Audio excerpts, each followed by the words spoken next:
శ్రీనివాస్ ఒకటి అనుకుంటే మరొకటి జరుగుతోంది. 2 ఏళ్ల పాటు ఒక స్టోరీని చెక్కి చివరికి ఆ ప్రాజెక్ట్ ని పక్కన పడేస్తాడు. అదేంటో కానీ కొన్నేళ్లుగా ఇదే జరుగుతోంది. అప్పటి వరకు అనుకున్న హీరోను స్టోరీని మార్చేసి మరొక హీరో సరికొత్త స్టోరీ రాసుకోవాల్సి వస్తోంది. అయితే గతంలో కాకుండా 5-6 నెలల్లో కథని రెడీ చేసేస్తున్నాడు త్రివిక్రమ్. తక్కువ టైంలో చుట్టేసిన కథలో విషయం ఉండడం లేదా? Have look.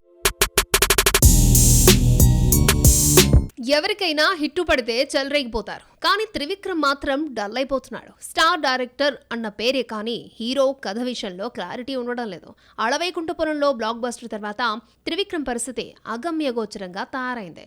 అలవైకుంఠపురంలో రిలీజ్ తర్వాత ఎన్టీఆర్తో సినిమా ప్లాన్ చేస్తే అది కాస్త అటకెక్కి గుంటూరు కారం తీయాల్సి వచ్చింది. అజ్ఞాతవాసి ఫ్లాప్ తర్వాత ఎన్టీఆర్తో తీసిన అరవింద సమేత వీరరాఘవతో త్రివిక్రమ్ ఫామ్ లోకి వచ్చాడు. ఆ వెంటనే అల్లు అర్జున్తో తీసిన అలవైకుంఠపురంలో నాన్ బాహుబలి రికార్డులను బ్రేక్ చేసి 150 కోట్ల షేర్ కలెక్ట్ చేసింది. ఆ వెంటనే తారక్తో సినిమా కమిట్ అయ్యాడు. దాదాపు 2 ఏళ్లు స్టోరీ రాసుకుని రెడీగా ఉండగా ఏమైందో ఏమో కానీ ఎన్టీఆర్ సినిమాని పక్కన పెట్టి హడావిడిగా గుంటూరు కారం తీశాడు. తారకేమో కొరటాల డైరెక్షన్ లో దేవరా చేశాడు.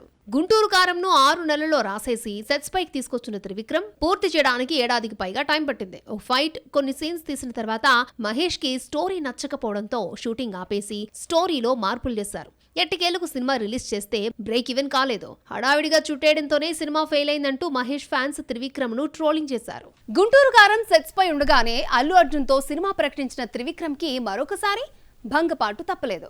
ఏడాది పాటు బన్నీ స్టోరీని నమ్ముకుని ఇండియన్ స్క్రీన్ పై రాని పాయింట్ తో స్క్రిప్ట్ రెడీ చేశాడు. ఈ మూవీతో గురూజీ పాన్ ఇండియాలోకి అడుగు పెట్టాల్సి ఉంది. మైథలాజికల్ థ్రిల్లర్ కావడంతో షూటింగ్ మరింత లేట్ అవుతుందని భావించిన బన్నీ అట్లీ మూవీకి కమిట్ అయ్యాడు అన్న వార్త బయటకు వచ్చింది.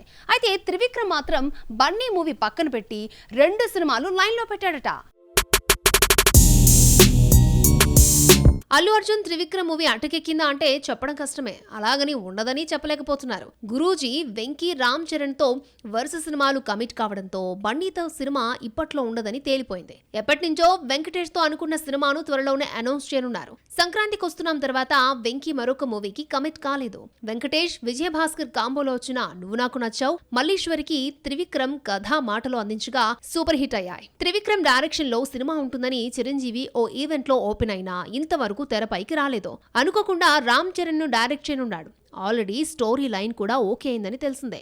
బుచ్చిబాబు డైరెక్షన్ లో నటిస్తున్న పెద్ది పూర్తి కాగానే రామ్ చరణ్, సుకుమార్ డైరెక్షన్ లో నటించాల్సిందే. ఈలోగా త్రివిక్రమ్ మూవీ ఉంటుందా లేదంటే సుక్కు మూవీ తర్వాతే సెట్స్ పైకి వస్తుందా అన్నది చూడాలి.